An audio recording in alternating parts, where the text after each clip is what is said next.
मैंने पहले भी बताया था, मैं फिर बता रहा हूं, इन 4 कैटेगरी के लोगों का लोन सबसे पहले माफ होने वाला है। यदि आप इन चारों में से किसी भी कैटेगरी में आते हैं तो आप अपने डॉक्यूमेंट्स तैयार रखिए लोन के लिए, लोन माफी के लिए। कौन कौन सी कैटेगरी पहले मैं वो बता रहा हूं, फिर बताऊंगा कौन कौन से डॉक्यूमेंट चाहिए। वीडियो को अंत तक सुनिएगा और पॉइंट नोट करिएगा, क्योंकि आपका लोन माफ होगा या आपको 2 साल का समय मिलेगा अगर आप इन चारों में से किसी भी कैटेगरी में आते हैं। सबसे पहली कैटेगरी वो लोग जिन्होंने लोन लिया लेकिन वो व्यक्ति ही दुनिया में नहीं रहा, उनका लोन माफ होगा। उनका चाहे गाड़ी का लोन हो, चाहे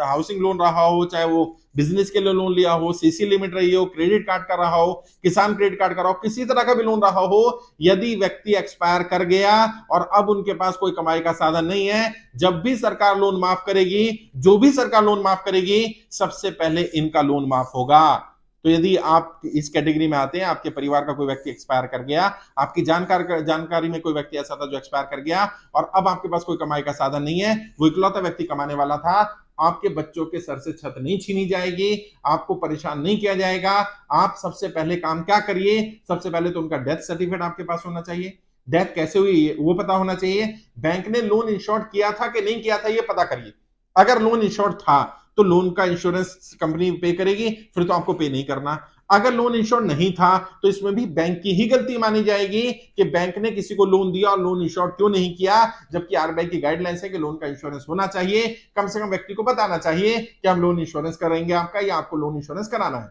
और कई बार क्या होता है, लोन इंश्योरेंस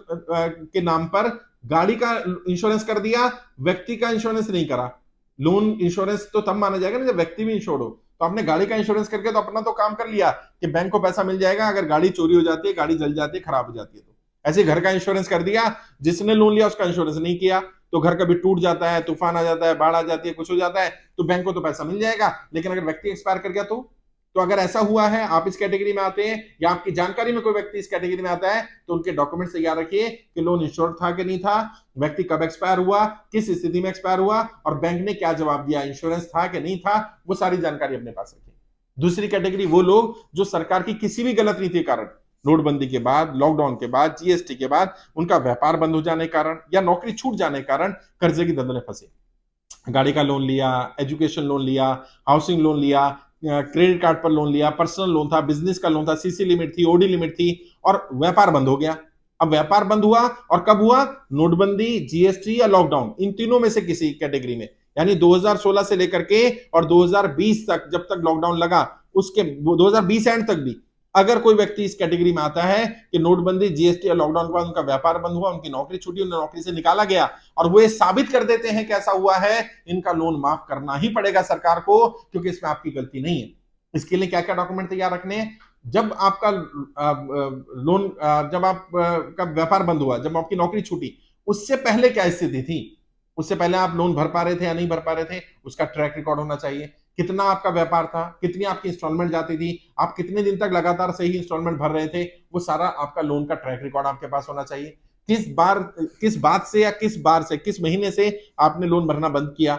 जब आपने लोन भरना बंद किया तो क्या आपने बैंक को बताया, क्या आपने अपनी स्थिति के बारे में बताया, आपकी नौकरी छूटी, आपको निकाला गया नौकरी से या नौकरी छूट गई तो आपको लेटर मिला होगा टर्मिनेशन का या आपको निकालने का, या आपने नौकरी छोड़ दी, आपको नई नौकरी नहीं मिली, आप बेरोजगार रहे, वो सारा प्रूफ आपके पास होना चाहिए। क्योंकि जब बैंक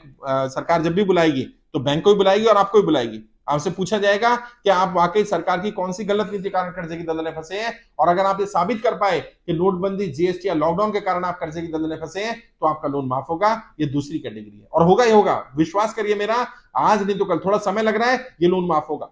तीसरी कैटेगरी वो लोग जिन्होंने साहूकार से, रिश्तेदार से, एनबीएफसी से या किसी जानकार से लोन लिया, एप्लीकेशन से लोन लिया और अनाप शनाप रेट ऑफ इंटरेस्ट लगाए गए, कहीं कहीं पर तो बताया गया 10-10, 15-15, 20-20% के इंटरेस्ट पर पैसा दिया गया है, उन लोगों का लोन माफ होगा और कैलकुलेट करवाएगा बैंक और सरकार, बैंक से भी और उस एनबीएफसी या उस प्राइवेट फाइनेंसर से भी कि कितना पैसा इनका एक्चुअल बनता था और कितना ये भर चुके हैं। अगर ये जितना पैसा बनता था जेन्युइनली जो सरकार की नियम है उसके हिसाब से उतना या उससे ज्यादा दे चुके होंगे तो अब इन्हें कोई और अमाउंट नहीं देना होगा। अगर उनका कम बचेगा और देना होगा तो सरकार उनका पैसा पे कर देगी, इनका लोन माफ हो जाएगा। और इनसे ही पूछा जाएगा कि आपने एप्लीकेशन से लोन क्यों लिया, एप्लीकेशन वालों से पूछा जाएगा कि आपने इतनी पेनल्टी, इतने सरचार्ज, इतने इंटरेस्ट पर इंटरेस्ट क्यों लगाया, प्राइवेट फाइनेंसरों से पूछा जाएगा, एनबीएफसी वालों से पूछा जाएगा, जो प्राइवेट लेंडर्स हैं जिनके पास लाइसेंस नहीं है एनबीएफसी का या लोन देने का, और वो लोग पैसा बांट रहे थे, इन्हें सजा भी होगी और इनका लोन, जिन लोगों ने लोन लिया वो सब लोन माफ होगा, क्योंकि ये इलीगल काम है, ये लीगल काम नहीं है। तो जब भी लोन माफ करेगी सरकार, इस तीसरी कैटेगरी के लोगों का लोन माफ होगा। चौथा, किसानों का लोन माफ होगा। किसानों का तो 2 बार पहले भी लोन माफ हुआ है। जब भी सरकार तय करेगी, सरकार निर्णय लेगी, किसानों का लोन माफ किया जाएगा, चाहे वो किसानों ने फसल पे लोन लिया हो, जमीन पर लोन लिया हो, किसान क्रेडिट कार्ड का लोन है, या किसी साहूकार से किसान ने लिया होगा और वो किसान अपनी फसल खराब होने के कारण या कमाई ना होने के कारण वो लोन नहीं चुका पा रहा होगा, ये चौथी कैटेगरी का भी लोन माफ होगा। तो अगर आप में से कोई भी इस कैटेगरी में आता है तो उनका लोन माफ होगा, चाहे किसी तरह का भी लोन हो। गाड़ी का लोन है, एजुकेशन लोन है, हाउसिंग लोन है, किसान क्रेडिट कार्ड का लोन है, पर्सनल लोन है, एनबीएफसी से लिया, बिजनेस लोन लिया, ओडी लिमिट लिया, सीसी लिमिट लिया, सबका लोन माफ करवाया जाएगा अगर वो इन चारों में से किसी भी कैटेगरी में आते हैं। होगा ही होगा। इस जानकारी को ज्यादा से ज्यादा शेयर करिए। आपकी जानकारी में कोई ऐसे व्यक्ति हो जो इन चारों कैटेगरी में आते हैं तो उनको बोलिए फॉर्म भरें। अगर आप इन कैटेगरी में आते हैं तो फॉर्म भरना पड़ेगा, क्योंकि ऐसा ना हो कि कल आप कहें कि मैं इन कैटेगरी में आता था, मेरा लोन माफ नहीं हुआ। फॉर्म भरना पड़ेगा। सरकार तक जानकारी कैसे पहुंचाई जाएगी जब तक आप फॉर्म नहीं भरेंगे। फॉर्म, यही मेरा पेज है शाहनवाज चौधरी भारतीय, वहां जाइए, पहली पोस्ट मिल जाएगी, उसमें फॉर्म का लिंक भी मिल जाएगा, वरना यहाँ कमेंट बॉक्स में लिख सकते हैं कि मुझे फॉर्म का लिंक चाहिए, फॉर्म का लिंक टीम आपसे शेयर कर देगी। यहाँ पे फोन नंबर मिल जाएंगे मेरे पेज पर, वहां जाकर के मेरी टीम से संपर्क कर सकते हैं। मैसेंजर पर लिख सकते हैं, कहीं अपना नंबर देने की जरूरत नहीं, मैसेंजर पर लिखिए मुझे फॉर्म चाहिए, आपको तुरंत ऑटो रिप्लाई में फॉर्म का लिंक भी आ जाएगा, फोन नंबर भी आ जाएंगे, वहां बात कर सकते हैं और उस मैसेज को ज्यादा लोगों से शेयर भी करिएगा।